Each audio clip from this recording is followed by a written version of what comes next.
ತಂತಿ ಬೇಲಿ ಜಿಗಿಯುವ ವೇಳೆ ಆಯತಪ್ಪಿ ಬಿದ್ದ ಕಾಡೆಮ್ಮೆಯೊಂದು ಸಾವನ್ನಪ್ಪಿರುವ ಘಟನೆ ಶಿವಮೊಗ್ಗ ಜಿಲ್ಲೆ ತೀರ್ಥಹಳ್ಳಿ ತಾಲೂಕಿನ ಮಂಡಗದ್ದೆ ಸಮೀಪದ ತಿರ್ಲುಬೈಲು ಗ್ರಾಮದಲ್ಲಿ ನಡೆದಿದೆ.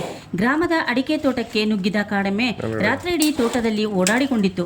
ಬೆಳಗ್ಗೆ ಸಮಯದಲ್ಲಿ ತೋಟದ ಮಾಲೀಕನನ್ನು ಕಂಡ ಕಾಡೆಮ್ಮೆ ತೋಟದ ತಂತಿ ಬೇಲಿ ಜಿಗಿಯಲು ಮುಂದಾಗಿದೆ. ಈ ವೇಳೆ ಬೇಲಿಗೆ ಕಾಲು ತಗುಲಿ ಕಾಡೆಮ್ಮೆ ಅಲ್ಲೇ ಉರುಳಿಬಿದ್ದಿದೆ. ಬಿದ್ದ ಎಮ್ಮೆ ಮತ್ತೆ ಮೇಲೇಳದ ಹಿನ್ನೆಲೆ ತೋಟದ ಮಾಲೀಕ ಅರಣ್ಯ ಇಲಾಖೆಗೆ ವಿಷಯ ತಿಳಿಸಿದ್ದಾನೆ. ಕೂಡಲೇ ಸ್ಥಳಕ್ಕೆ ಬಂದ ಅರಣ್ಯ ಇಲಾಖೆಯ ವೈದ್ಯಾಧಿಕಾರಿಗಳು ಪ್ರಥಮ ಚಿಕಿತ್ಸೆ ನೀಡಿದರೂ ಕಾಡೆಮ್ಮೆ ಬದುಕುಳಿಯಲಿಲ್ಲ. ಅದು ಇಲ್ಲಿ ಹತ್ತಕ್ ಮಾಡ ಹಾರದ ಕಣ, ಅಲ್ಲಿಂದ ಇಲ್ಲಿಗೆ ನೆಗ್ದು ಹಾರದೆ, ಇಲ್ಲಿಂದ ಆ ಮುಟ್ಟಿಗೆ ಸಿಗಾಕೊಂಡು ಇಲ್ಲಿ ತಡ್ದದ, ಇಲ್ಲಿ ಎಲ್ಲ ಹೊಡೆದು ಬಿದ್ದದ. ಅದು ಬಿದ್ದು ಆಮೇಲೆ ಎದ್ದು ನಿಂತ್ಕೊಂಡು ಆಚೆಗೀಚೆಗೆ ಹೋಗಿ ಅಲ್ಲೇ ವಾಲಿ ಒಂಥರ ಮರೆಯಾಗಿ ಮಲ್ಗಿದೆ. ಹಂಗೆ ಮಾಡಿ ಹಂಗೆ ಮಾಡಿ.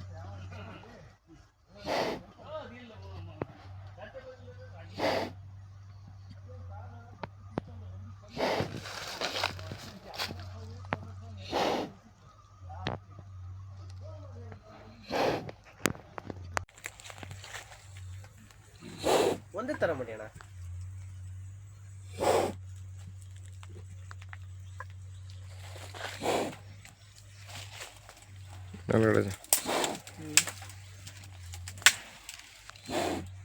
ಸರಿ ಪೆಟ್ಟಿ ಬಿದ್ದಿದೆ ಅಣ್ಣ ಇದು.